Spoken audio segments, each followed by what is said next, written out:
सबको जय मसीह की। मैं परमेश्वर का धन्यवाद देती हूँ इस समय के लिए जो उसने मुझे दिया। मैं आपको एक बात से उत्साहित करना चाहती हूँ कि हमारा परमेश्वर रहोबोत का परमेश्वर है जो हमारे साथ रहने वाला है।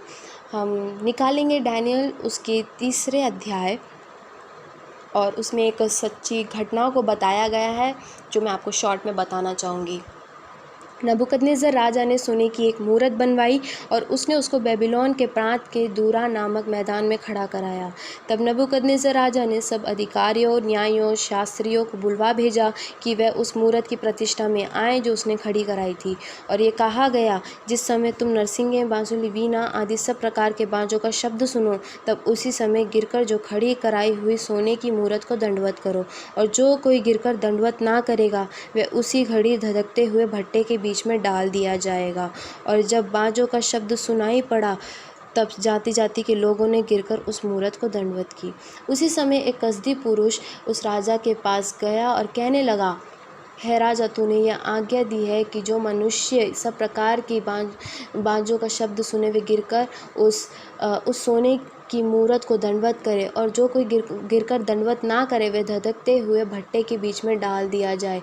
देख, शद्रक, मेशक और अबेदनगो नामक कुछ यहूदी पुरुष है जिन्हें तूने बेबीलोन के प्रांत के कार्य के ऊपर नियुक्त किया है। उन पुरुषों ने, है राजा, तेरी आज्ञा की कुछ चिंता नहीं की। वे तेरी देवता की उपासना नहीं करते और जो सोने की मूरत तूने खड़ी कराई है उसको दंडवत नहीं करते। यहाँ हम देखते हैं कि शद्रक, मेशक और अबेदनगो की उन्होंने उस मूरत को दंडवत करने से इनकार किया, क्योंकि वे जानते थे कि उन्हें किसकी आराधना करनी है और किसके सामने दंडवत करना है। और उन्हें ये भी पता था अगर वो नहीं करेंगे तो उन्हें वो उस आग के भट्टे में डाल दिए जाएंगे। पर उसी सिचुएशन में वो इस बात को जानते थे कि उनका परमेश्वर उन्हें उस परिस्थिति से निकालने की सामर्थ्य को रखता है। और वो नबूकदनेस्सर राजा से ये कहने लगे, हमारा परमेश्वर जिसकी हम उपासना करते हैं वह हमको उस धधकते हुए भट्टे की आग से बचाने की शक्ति रखता है, वरन है राजा, वह हमें तेरे हाथ से भी छुड़ा सकता है। यहाँ पे हम देखते हैं कि उन्हें इस बात का पता था कि परमेश्वर उस परिस्थिति में उनके साथ है। चाहे कुछ भी हो जाए वो उस मूरत के सामने वो दंडवत नहीं करेंगे, क्योंकि परमेश्वर उनके साथ था। और हम देखते हैं कि कई बार हमारे जीवन में भी ऐसे ही कई सारे चॉइस आते हैं, कई सारे डिसीजन हमें हमारे जीवन में लेने पड़ते हैं। और कई बार ऐसा होता है कि हम गलत डिसीजन को हमारे जीवन में लेते हैं और उससे कई सारी प्रॉब्लम्स होती हैं। पर हम यहाँ देखते हैं इन तीनों ने उस परिस्थिति में, उस सिचुएशन में एक सही डिसीजन को लिया। तब भी उनके जीवन में परेशानियाँ आई, आगे बहुत सारी कठिनाइयाँ आई, चैलेंज उनको फेस करना पड़ा, पर परमेश्वर उनके साथ था। आज यही एश्योरेंस परमेश्वर हमें देना चाहता है कि हम चाहे चाहे कितनी ही बड़ी परिस्थिति से क्यों ना होके जा रहे हो, परमेश्वर हमारे साथ है और वो हमें उस परिस्थिति से बाहर निकालने की सामर्थ्य को रखता है।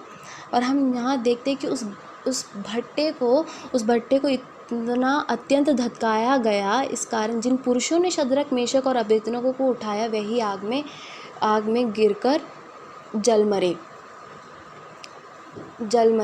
इतना गर्म वो भट्टा था। और हम देखते जब उन्हें वहाँ पर डाला गया, वहाँ पे वो सिर्फ 3 जन नहीं, उनके साथ एक और जन था, और वो परमेश्वर स्वयं खुद उतरकर उनकी मदद करने को आया। ऐसे ही परमेश्वर आज हमसे कहता है कि हमें किसी बात से डरने की ज़रूरत नहीं, चाहे हम कैसी ही परिस्थिति से क्यों ना जा रहे हो, परमेश्वर हमारे साथ रहता है। बस हमें हमारे जीवन में ये एक निर्णय लेना है, सही डिसीजन लेना है। प्रॉब्लम्स आएंगी, परेशानियां आएंगी, पर जब हम हमारे जीवन में सही निर्णय को जब हम लेंगे, परमेश्वर स्वयं खुद हमारे परिस्थिति में उतर कर आएगा और हमें उस परिस्थिति से बाहर निकालेगा। इससे बड़ी बात क्या हो सकती है कि परमेश्वर इस बात का एश्योरेंस हमें देता है कि परमेश्वर हमेशा हमारे साथ है और वो हमसे प्रेम करता है। तो आज हमें किसी बात की डरने की ज़रूरत नहीं, क्योंकि परमेश्वर हमारे साथ है और वो हमारे साथ सदैव हमारे साथ रहने वाला परमेश्वर है। वो रहोबोत का परमेश्वर है जो हमारे साथ रहता है। और हम इस कहानी में देखते हैं कि आखिर में नबूकदनेस्सर राजा ने जब देखा कि उनका परमेश्वर उनके साथ था उस परिस्थिति में, तब उन लोगों ने उस मूरत को छोड़ के, सब कुछ छोड़ के जीवित परमेश्वर को अपने उद्धारकर्ता रूप में स्वीकार किया और उसकी आराधना करने लगे। तो हमारे जीवन में कितना महत्वपूर्ण है कि एक सही डिसीजन जब हम लेते हैं वो हमारे लिए बहुत इम्पॉर्टेंट है। अगर हम हमारे जीवन में सही डिसीजन लेते हैं, हमें किसी बात की टेंशन नहीं, क्योंकि परमेश्वर हमारे साथ है। परमेश्वर की प्रेजेंस हमें ये रियलाइज़ दिलाती है कि हमें किसी बात का डर नहीं, क्योंकि परमेश्वर हमारे साथ है। और आज मैं आपको यही बोल के एनकरेज करना चाहूँगी कि परमेश्वर हमारे साथ है और हमें हर एक परिस्थिति से बाहर निकालने की सामर्थ्य को रखता है। मैं विश्वास करती हूँ आप सबको इस वचन के द्वारा आशीष मिली होगी। Thank you.